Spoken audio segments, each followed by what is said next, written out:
2014, c'est l'année de l'enfance en ville de Genève, avec son point culminant qui aura lieu en novembre, avec l'anniversaire des 25 ans de la Convention des droits de l'enfant. Et parmi les événements proposés aux enfants, un safari urbain en vieille ville. Venez, approchez-vous les enfants, regardez. Regardez, tout là-haut en vert. C'est le toit de la cathédrale. Alors, vous vous rendez compte qu'elle est très très haute, parce que la vieille ville est sur une colline. Donc on suggère de partir sur une histoire, de raconter une histoire, et tout le monde peut l'inventer autour de rois, de princesses, et de faire redécouvrir une partie de la ville avec les enfants et de laisser eux-mêmes inventer. On se promène, on regarde ce qui nous entoure, on regarde des éléments de la ville, des murs, des fontaines, des cathédrales, et on essaye de comprendre pourquoi c'est là, comment c'est fait, que les enfants puissent comprendre ce qui les entoure. La ville à petits pas, c'est aussi un livre à l'attention des parents. Donc l'idée c'est d'inventer, c'est vraiment ça, hein. Le livre n'est qu'un tremplin à de nouvelles idées, chacun peut en avoir. Qu'est-ce qu'on va faire alors pour se protéger? Firmin, celui-là est trop gros, on n'y arrivera pas. Moi je te propose de prendre celui-là. Ah oui, il est plus petit celui-là.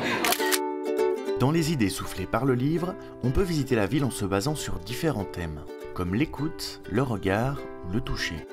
Un autre exemple va être, je peux citer la promenade qui fait référence au film Amélie Poulain, là, qui demande une petite préparation de la part des adultes. On va prendre un des jeux favoris, un des petits héros favoris de l'enfance, et puis on va aller l'installer quelque part dans la ville, préalablement, seul, adulte, et on va aller prendre des photos. Revenir avec les photos, avec maintenant les technologies actuelles, c'est très facile.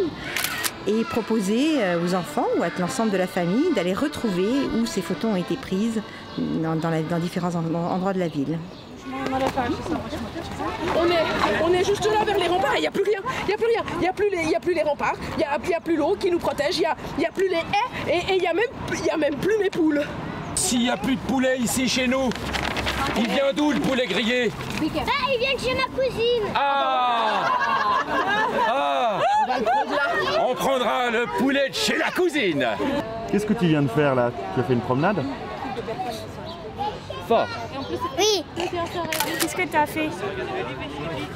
Est-ce que c'était bien? Pourquoi c'était bien? Alors, les enfants sont vraiment, on s'adresse à des tout petits, hein. Pour certains, ils ont le langage, pour d'autres, pas encore très bien construit.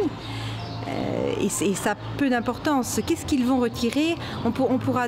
C'est un petit peu la même chose. Quand on emmène les enfants au spectacle, ils vivent des choses, ils comprennent des choses, ils font des liens. Ces liens vont leur appartenir. Ils vont éventuellement poser des questions ou pas. Et c'est pas le plus important. L'important, c'est de vivre une aventure partagée, adulte-enfant, et c'est vraiment quelque chose qui est très fort dans ce livre. On ne fait pas faire aux enfants, on fait avec eux. Et donc du coup, c'est un petit moment agréable pour tout le monde, qui est suivi de mots, d'explications, de questionnements, mais c'est pas forcément le plus important. Aujourd'hui, peut-être on a une ville qui est trop sérieuse et c'est important de montrer que jouer, c'est aussi quelque chose justement de sérieux et qu'on doit s'y pencher, en tout cas en tant qu'autorité, pour que le jeu fasse aussi partie de la ville telle qu'on la voit idéalement.